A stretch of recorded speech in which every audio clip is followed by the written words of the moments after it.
আল্লাহ পাক রব্বুল আলামিন বললেন ইয়ামুরুহুম বিল মারুফ, রাসূলের কাজ হলো তিনি সৎ কাজের আদেশ করবেন, ওয়ানহাউ আনিল মুনকার, অসৎ কাজের নিষেধ করবেন, ওয়া ইউহিল্লু লাহুমুত তাইয়্যিবাত, পবিত্র বস্তুকে হালাল করবেন, ওয়া ইউহাররিমু আলাইহিমুল খাবাইস, এবং তোমাদের জন্য যেটা অপবিত্র জিনিস এটা রাসূল হারাম ঘোষণা করবেন। কয়টা কাজ? চারটা। সৎ কাজের আদেশ, অসৎ কাজের নিষেধ, পবিত্র বস্তুকে হালাল, অপবিত্র বস্তুকে হারাম। এই চারটা কাজ রাসূল করিম সাল্লাল্লাহু আলাইহি ওয়াসাল্লামকে করার নির্দেশ দিয়েছেন কে? বলেন আল্লাহ। এখন যা কিছু হালাল এবং হারাম এগুলো তো আল্লাহ পাক রব্বুল আলামিন আমাদেরকে বললেন। কেন বললেন?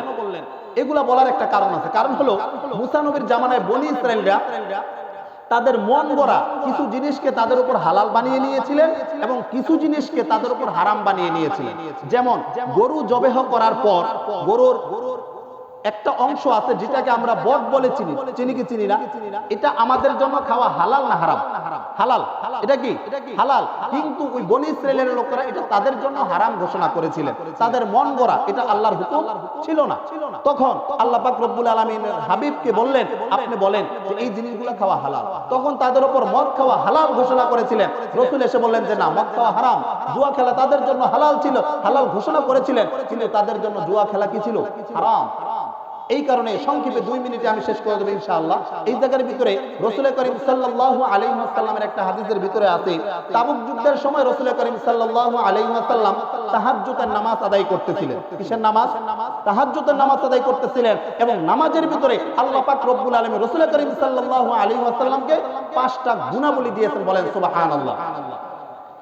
রাসূল করিম সাল্লাল্লাহু আলাইহি ওয়াসাল্লাম তাহাজ্জুদের নামাজ আদায় করতেছিলেন। তাবুক যুদ্ধের সময় সকল সাহাবায়ে কেরাম সেই জায়গার ভিতরে চিন্তায় পড়ে গেলেন, নামাজ পড়তেছে, যেই কোনো মুহূর্তে আক্রমণ হতে পারে। সাহাবায়ে কেরাম রাসূলকে বেষ্টিত করে ফেললেন। নামাজ শেষে রাসূল করিম সাল্লাল্লাহু আলাইহি ওয়াসাল্লাম সাহাবায়ে কেরামদেরকে ডাক দিয়ে বলেন, ও আমার সাহাবীরা শোনো, আজকে এই রাতের ভিতরে আল্লাহ পাক রব্বুল আলামিন আমার উপর 5টা জিনিস অবতীর্ণ করেছেন। এই 5টা জিনিস ইতিপূর্বে কোন নবীকে দেওয়া হয়নি। বলেন সুবহানাল্লাহ। 1 নাম্বার হলো আমার রিসালাতের দায়িত্ব, আমার যেই নবুয়ত দিয়েছেন, আমাকে যেই রাসূল বানিয়ে পাঠিয়েছেন, রিসালাতের দায়িত্ব দিয়েছেন, যত নবী রাসূল আসবে সকলকে আমার এই রিসালাত গ্রহণ করতে হবে। বলেন সুবহানাল্লাহ। 2 নাম্বার হলো সময় সংকীর্ণতার কারণে আমি একটু একটু করে বলে শেষ করে দেব। 2 নাম্বার হলো যত শত্রুরা আছে আমার সাথে মোকাবেলা করতে চায়, 1 মাস দূরের রাস্তায় যদি শত্রু থাকে, 1 মাস দূরের রাস্তায় থেকে তারা কম্পিত হতে থাকে আমার ভয়ে। সুবহানাল্লাহ পড়েন। 3 নাম্বার হলো যুদ্ধ করার পরে যেই গনিমতের মাল সেই জায়গার ভিতরে অবশিষ্ট হয়, সেই গনিমতের মাল আমাদের নবীর জন্য এটা হালাল করা হয়েছে। বলেন সুবহানাল্লাহ।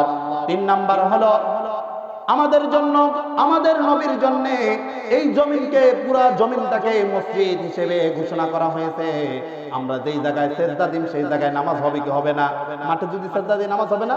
অন্য নবীর জামানায় এটা ছিল না।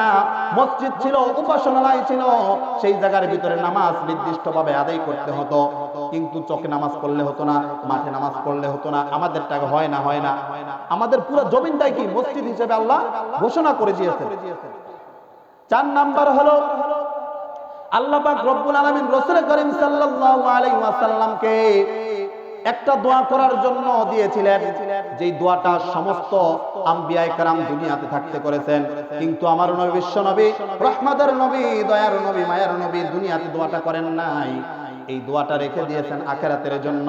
যখন তার উম্মতেরা ধরা পড়ে যাবে, গুনার জন্য তারা আযাবের ফেরেশতার হাতে গ্রেফতার হয়ে যাবে, আল্লাহ পাক রব্বুল আলামিনকে বলবেন দুনিয়াতে দোয়া করি নাই, আল্লাহ এই দোয়াটা রেখেছে আজকের জন্য। আল্লাহ পাক রব্বুল আলামিন তুমি আমার প্রত্যেকটা উম্মতদেরকে ধরে ধরে জান্নাতে পাঠিয়ে দাও। বলেন সুবহানাল্লাহ। এই 5টা জিনিস সেই রাত্রে আল্লাহ পাক রব্বুল আলামিন কি করেছেন? নাজিল করেছেন। এটা ছিল আমার নবীর কি মর্যাদা, আমাদের দায়িত্ব। আমাদের 1 নম্বর সাল্লাযিনা আমানু, রাসূলের উপর ঈমান আনতে হবে, ওয়াজ্জারুহু তাকে ইজ্জত করতে হবে, ওয়ানাসরুহু তাকে সাহায্য করতে হবে, ওয়াত্তাবা'আন নূরাল্লাযী উনজিলা মা'আ রাসূলের উপর যেই কিতাব এসেছে কোরআন, এই কোরআনকে যদি আমরা অনুসরণ করতে পারি, আল্লাহ পাক রব্বুল আলামিন বলেন ফাউলাইকা হুমুল মুফলিহুন, তাহলেই তোমরা সফলকাম। আল্লাহ পাক রব্বুল আলামিন যেই কথাগুলি বলেছি ভাঙাচুরা, আল্লাহ পাক রব্বুল আলামিন এই কথাগুলির মধ্য থেকে সহিহ সহিহ কথাগুলির উপর আমল করার তৌফিক দান করুন। সকলে বলুন আমিন।